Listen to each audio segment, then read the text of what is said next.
A partir de este momento, el espacio se llena de eco. Respira, habla, escucha, mira, crea, actúa, piensa, vive, vive eco. Bienvenidos. Muy buenas tardes, bienvenidos a su programa Vive Eco. Son las 12 del mediodía con 2 minutos, ya miércoles, ¿cuál miércoles? Martes 23 de junio del 2014, yo ya me estoy comiendo un día, ya quisiera que fuera 24, hoy es día, por ahí comentaban de, hoy es 24. El día de San Juan. Nuestro invitado ya nos corrigió, Bego también por la mañana ya dijo que hoy es día de San Juan, esperamos tormentas torrenciales, hecatombes pluviales y todo, porque se supone que cada año el día de San Juan así sucede, al menos en nuestra ciudad. Los saludo con mucho gusto y les saludo también hasta el otro lado del estudio a mi compañera Begoña Lomelí para que me saque de la duda del lunes, martes, miércoles. Soy tan feliz que no sé en qué día vivo. Ya sé, oye, lo que me gustó fue la hecatombe. Así se va a poner, ya lo vi, así se va a poner. La hecatombe esta noche, esta tarde. Bueno, pues felicidades a todos los Juanes, que hoy es su día de su santo, y gracias por estar con nosotros en Vive Eco, porque ya estamos completos todo el equipo. Claudia Fernández, Enrique Posada, muchas gracias. Gracias a Elsa Álvarez, que nos apoya en las líneas telefónicas, y a Fernando Martínez, que recibe esta señal para C7 Televisión. Gracias también, usted nos puede sintonizar en www.c7jalisco.com. Recuerde, estamos también en internet completamente en vivo y nuestras líneas de contacto son 3030-5350. Lo dije muy mal porque nomás tenemos una, pero es la línea 3030-5350, está muy fácil. También nos puede contactar en Facebook en Vive Espacio Eco y en Twitter en @Vive_Eco. Vamos a ver qué sucede hoy en el planeta porque nuestro tema de hoy arranca después de este. Vamos. Haz eco. Vive eco. La primera reunión de la Asamblea de Naciones Unidas para el Medio Ambiente, el órgano convocado al más alto nivel en esta materia en la historia de la ONU, fue inaugurada ayer en Nairobi. Unos 1,300 delegados entre ministros, economistas y representantes de la sociedad civil de 160 países participarán en el acto fundacional de la UNEA durante toda la semana en la capital de Kenia para abordar como principales asuntos los objetivos de desarrollo sostenible de la ONU y el contrabando de animales, publicó el portal F Verde. Considerado una autoridad mundial en el estudio del declive de las reservas pesqueras y de los efectos del calentamiento global en los ecosistemas marinos, el científico francés Daniel Paulay alerta de que los océanos son como enfermos crónicos, cuya vida es cada día más difícil. Las reservas marinas protegidas son parte de la solución, pero su extensión es tan lenta que no es suficiente para responder a la meta, la de restaurar un medio en el que los peces cada vez son más pequeños y se ven obligados a buscar zonas de agua más frías para poder respirar, ha dicho en una entrevista con EFE. Más de 375,000 personas se han visto afectadas y de ellas unas 9,330 tuvieron que ser evacuadas debido a las lluvias torrenciales que esta semana afectan a la provincia central de China de Hunan, informaron hoy las autoridades locales a través de la agencia oficial Xinhua. El temporal afecta a 75 localidades de la provincia, entre ellas zonas muy turísticas como el histórico pueblo de Fenghuang, señalaron fuentes de la Oficina Provincial de Control de Desastres Naturales. El primer festival ecológico del Perú, EcoFest, busca contactar a los ciudadanos con la naturaleza a partir de diversas actividades, dijo a EFE una fuente de la organización. Como parte de los principales atractivos del EcoFest, el ingeniero forestal Diego Espinal presentó su Bambucleta, la bicicleta hecha de bambú que diseñó hace un año, que se caracteriza por ser resistente y de menor impacto ambiental que las regulares. Haz eco. Vive eco. Regresamos después de ver qué sucede hoy en el planeta. Por ahí en China ya se nos adelantaron en el día de San Juan y ya están inundados. No es en mal plan. Bego, no te rías, pero oye, estamos hablando de lluvias. Claro, es que por el horario, ¿no? La hecatombe cayó primero allá, a lo mejor se viene San recorriendo. Juan. Bueno, pues estamos en época de lluvias, al menos en el hemisferio norte, ¿no? Era solo para recordar y dar énfasis en esa nota, ¿no? No era para que se rieran. No, aquí. Por supuesto que no. Porque es ya una tragedia. Hasta nuestro invitado se rió. Vamos a presentar con mucho gusto a Johan Gottschalk, ¿lo dije bien? Gottschalk. Él es economista ambiental y el día de hoy nos va a hablar acerca de los grandes biomas de Brasil. Este programa toca en especial a la selva amazónica. Ya hemos estado hablando durante lo que va del mes acerca del Amazonas, la biodiversidad, lo bonito, etcétera. Pero el día de hoy Johan viene a hablarnos del Amazonas desde otra perspectiva no menos importante. Bienvenido, Johan, ¿cómo estás? Hola, Ale, bien, gracias. Qué bueno. Sí.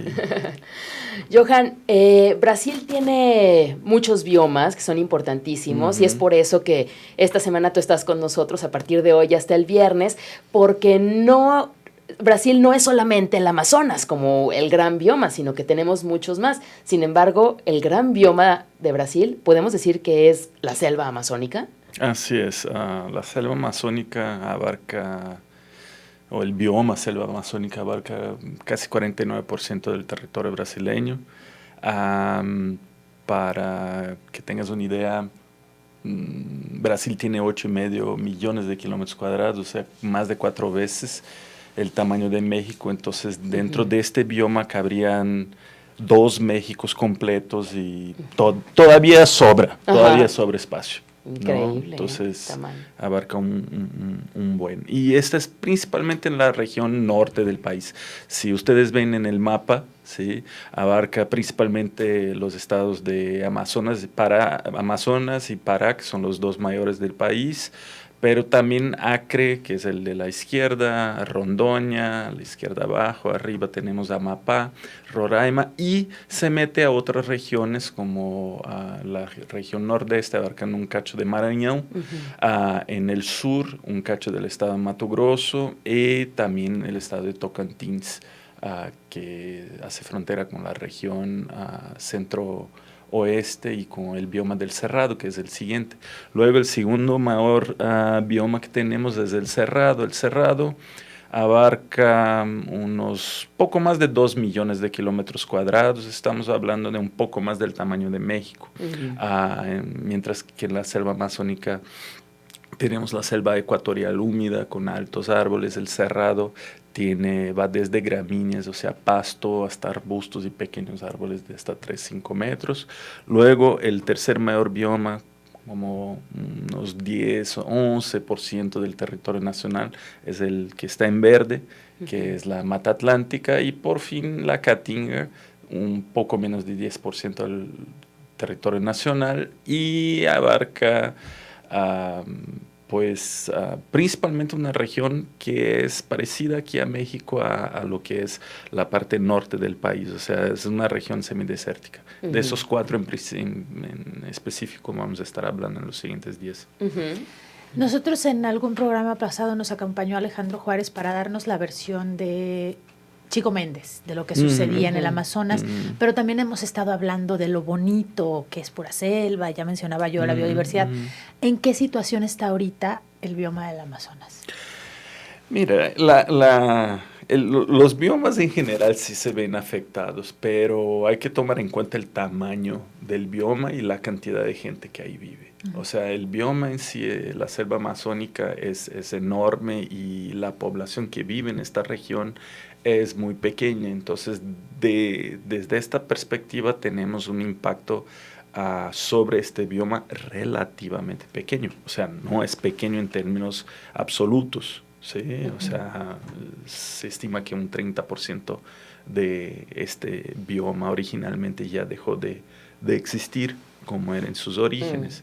Que si estás hablando que son 2 Méxicos, entonces casi llegamos a 70% del territorio nacional, ¿no? Aquí de México. Pero en términos generales, en función de que la región siempre fue bastante inhóspita para la población, los impactos no han sido tan grandes en términos relativos. En términos absolutos sí, sí, pero en términos relativos no. O sea, empieza más bien por ahí de la década de 60-70, ¿no? Llega, no sé si ya empezamos a hablar de la revisión histórica ahí o... Si quieres, vámonos al corte y de regreso inmediatamente nos metemos a la historia y cómo es que se va accesando al Amazonas.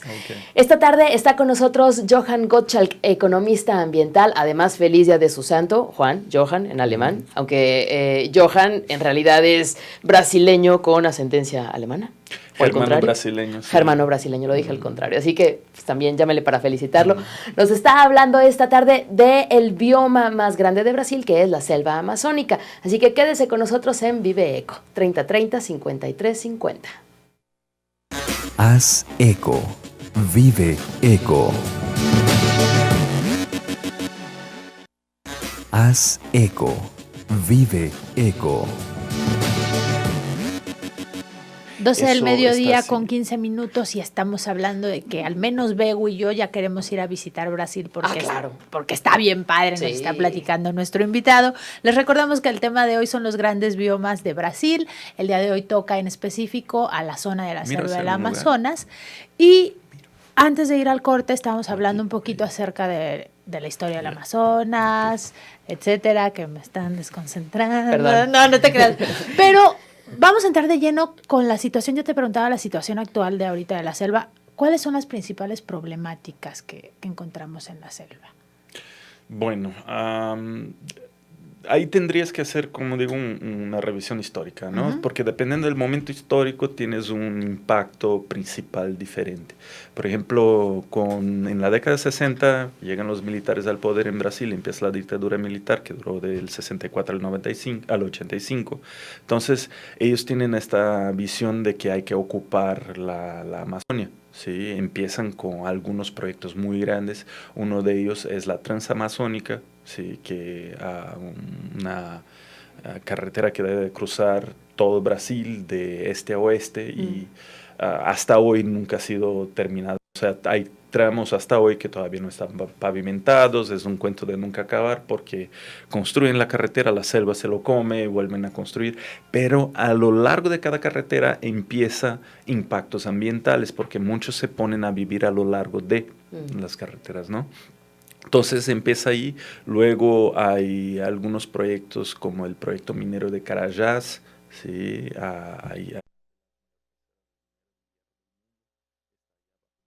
El estado de Pará. Está otro proyecto que es el de Tucuruí, que es sobre el río Tocantins, también en Pará, que es una presa, que es una de las mayores presas del país, hidroeléctrica, y obviamente que en aquel entonces, los 80s, no existía esta visión así de impacto ambiental o impacto social, entonces se construye en relación al medio ambiente con las patas, ¿no? Entonces, tanto es que años después tuvieron que contratar a buzos para limpiar los árboles que se quedaron en el cauce inundado porque los árboles se pudrían, se metían a los canales y tronaban las turbinas, ¿no? De la misma hidroeléctrica. Entonces, fue un proyecto así, ¿no? Luego también en la década de 80, el gobierno militar fomentaba la migración hacia la zona amazónica para poblar la región, ¿no? Entonces, con la migración principalmente de la región noreste, ¿sí?, del país, empieza a aumentar la densidad demográfica. Aún así es una de las zonas menos pobladas de todo el país. Estamos hablando de 3, 4 personas por kilómetro cuadrado. O sea, a lo mejor en toda la región cabría la población tendría como lo equivalente a la población de Jalisco, ¿no? Casi 7 millones de habitantes, ¿no? Pero empiezan movimientos que sí tienen un impacto sobre este bioma. En la década de 80, además del gran proyecto de Tucuruí, estuvo la descubierta de oro en la selva amazónica, ¿no? Entonces empieza la fiebre del oro, van un montón de garimpeiros que te expliqué, ¿no? Que son los mineros de yacimientos a cielo abierto, ¿no? Entonces van a encontrar oro, era la famosa Serra Pelada, es el Cerro Pelón, ¿no? De donde sacaban oro. Obviamente para separar oro del cascajo no se utiliza mercurio y hoy en día pues el mercurio es un metal pesado, no se va, ¿no? Entonces hay poblaciones que viven a la orilla de los ríos y poblaciones indígenas que no tienen nada que ver con este tipo de actividad económica, que no obstante, como se alimentan de peces del río, toman agua del río, presentan una cantidad súper alta de metales pesados de mercurio en la sangre, ¿no? Que es uno de los impactos que uno ve.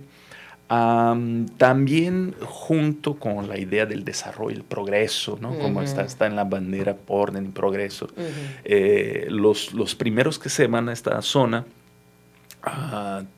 pues primero tienen que enfrentar las dificultades naturales de la selva amazónica y empiezan a talar.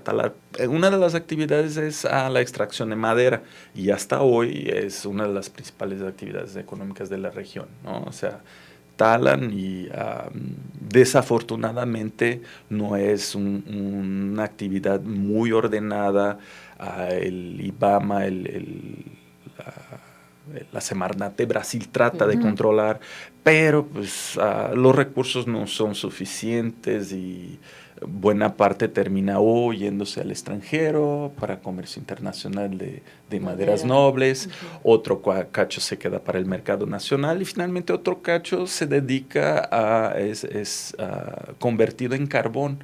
Y ahí es lo que te estaba platicando antes, el fenómeno de los carvoeiros, o sea, que son comunidades que viven muy, muy pobres, que viven de transformar madera en carbón vegetal para las actividades siderúrgicas, ¿no? Y la calidad de vida de esta gente es deplorable, viven en circunstancias, se encuentran mucho vinculado a este tipo de actividad, lo que en Brasil la legislación actual llama de esclavitud moderna, ¿no? Donde están viviendo en rincones así lejísimos y establece una relación de dependencia del empleado para con el patrón le vende comida, le da habitación y le cobra una lana que no puede pagar y se queda sin poder irse, ¿no? Y bueno, y obviamente que es una actividad sumamente contaminante. Entonces, esa es una de las actividades que impacta y ha impactado desde la década de 70, ¿no? Luego llega otra ola también con el intuito de poblar la región, que es la ola de ganaderos, ¿no? Muchos ven la posibilidad de talar, ¿sí? Y transformar la selva en pasto, ¿sí? Para producción ganadera. Se estima que en la selva amazónica en total hay ya como unas 20 millones de cabezas de ganado, ¿no? O sea, cultivo extensivo. Problema de eso es que la selva amazónica no tiene un suelo muy rico, ¿sí? Entonces, después de la tala, ¿sí? Si se dedica este terreno para cultivo o para pasto, no va a aguantar por mucho tiempo porque el suelo es sumamente pobre, ¿no? Entonces aguanta quizás 2, 3 cultivos y después ya, ¿no? Entonces es un problema. Y ahí pasan, como la selva es muy grande, talan en otro lado y se llevan su ganado a otro lado, ¿no? Y ahí ya y van acabando con y los van suelos. poquito a poquito se va consumiendo. O sea, estadísticamente hubo una época en que los procesos destructivos eran más intensos y a partir de la mitad de la década de 90 hasta recientemente la tasa de deforestación, ¿sí? Ha ido en caída continuamente. El año pasado, según unas estadísticas, se volvió a incrementar, pero incrementar en relación al año anterior, pero la tendencia, por suerte, va a la baja, ¿no? O sea, todavía Amazonia es un cacho del territorio que no está completamente bajo control. Hace unos años se implementó una serie de radares para poder tener un mejor control sobre la región, pero te digo, son 2 Méxicos, que es un área enorme y digamos que para controlar todo eso se necesita muchísima gente, recursos humanos y dinero que los gobiernos locales, porque también es una región, aun que sea súper rica en patrimonio natural y en recursos naturales, es una región relativamente pobre, ¿no? Entonces los gobiernos locales dependen del apoyo del gobierno federal para llevar a cabo este control, ¿no? Y entonces, en la década de 90 viene otra ola, ¿sí? Que es ahora la ola de las commodities y principalmente los granos, ¿no? La soja, o sea, la soya, ¿sí? Pasa a ser así el producto de exportación y la gente dice, vamos ahí a las zonas fronterizas entre el Cerrado y la selva amazónica y ahí vamos a cultivar la soya. ¿Por qué? Porque el mercado está garantizado. Los chinos compran toda la soya del mundo, ¿no? Entonces, vamos allí. Entonces, lo que pasa es una presión, ¿no? Tanto de la producción ganadera, ¿sí? Como de la producción de soya hacia las orillas de la selva amazónica. O sea, cada vez más van haciendo presión por lo que solían ser zonas de selva, ¿sí? para transformarlo en zonas de cultivo, ¿no? Los altos precios de los granos en el mercado mundial también acelera este proceso, ¿no? Entonces, dependiendo de la época, son diferentes tipos de presiones, aunque no desaparecen. La tala sigue, la deforestación por madera sigue, la deforestación para producir carbón sigue, el problema con los ganaderos siguen, con los cultivos grandes, monocultivos de soya también continúan. ¿Sí? O sea, tú dijiste que en programas pasados hablamos de Chico Mendes. ¿Sí? En aquel entonces es interesante que es un movimiento ecologista latino, ¿no? Que nace y latino desde abajo, no como los conocidos que provienen de Europa o de Estados Unidos. Tipo y mueven gente. Greenpeace. Exacto, sino local. Y a partir de una actividad sustentable, típica de la región, que era la extracción de látex, ¿sí? Para producción de caucho, para producción de hule, ¿no? Y ellos mantienen la selva porque de la selva viven, pero luego vienen otros grupos que tienen intereses más bien madereros, intereses ganaderos, ¿sí? Y pues hay un conflicto de intereses y sucede el asesinato del ambientalista brasileño Chico Mendes y se queda como ícono de la lucha por la preservación de la Amazonia. Actualmente el tema de moda, digamos, en Brasil viene por una presión energética. O sea, Brasil en los últimos años, principalmente en la década cero, ha crecido y ahí está el gobierno de Lula, ¿no? Que se sobresale, ha crecido a unas tasas bastante altas para su historial de la década de 90. Y eso hace con que no solamente la industria brasileña, sino también los hogares demanden más energía. O sea, de repente Lula logra sacar un montón de gente de la pobreza y lo pasa a la clase media, baja. Y esta gente también demanda productos. Claro. Empiezan a comprar lavadoras, refris, microondas y la demanda por energía, teles ya tenían, no te apures. Las teles aire acondicionado. No tenían refri, pero tenían teles. Pero aire acondicionado y todo eso demanda más energía. Claro. ¿Y de dónde vas a sacar la energía? ¿No? Entonces se empezó a pasar por unos fenómenos conocidos allá como apagones, que son blackouts por falta de energía. Entonces el proyecto de una nueva hidroeléctrica sobre el río Xingu, ¿sí? De hecho ya era un proyecto que arrancó en la década de 70, pero durante varios gobiernos fue bloqueado, hasta que Lula lo retoma. Sí, y dice, no, pues vamos a promover este proyecto porque el país necesita de energía. Sí, o sea, necesitamos de más energía para garantizar el crecimiento. Y ahí es donde empieza el problema del sesgo, porque siempre se ve por el lado del abasto, ¿no? Y se promueve el proyecto Belo Monte cuando esté terminada, va a ser la tercera mayor hidroeléctrica del mundo. Detrás nada más de la de Itaipú, que está en la frontera con Paraguay, y de las Tres Gargantas en China. Sí. Va a tener un lago que va a inundar una superficie de más o menos 500 kilómetros cuadrados. Wow. El proyecto original era de 1.200 kilómetros, entonces redujo. ¿Sí? Es una obra de magnitud brutal y siempre hay los dos lados, ¿no? Sí. O sea, si tú buscas información sobre Belo Monte, información oficial es siempre la energía que necesita el país, el progreso, la región va a recibir y va a generar empleos, van a tener que invertirse dinero en la región, va a apalancar el crecimiento y todo el lado positivo, todo lo bueno. Que sí hay, pero también hay un lado negativo, tanto para las poblaciones tanto indígenas, la indígena es un poco más protegida, las que viven en la orilla como que van a ser más afectadas, ¿no? Claro. Y también sobre el ciclo hidrológico de la región. Lo altera, por supuesto. Lo altera, sí. Pues muchas problemáticas las que tenemos en la selva amazónica, que a pesar de ser 2 Méxicos en extensión, pues siguen prevaleciendo estas problemáticas y estas presiones. Johan, nos tenemos que despedir, pero mañana continuamos. ¿Y mañana hablamos de...? El Cerrado. El Cerrado. Mañana, pasado, traspasado y toda la semana va a estar muy interesante hablando de los biomas de Brasil. No se pierdan Vive Eco después de las 12 del mediodía. Aquí los esperamos. Haz eco. Vive Eco.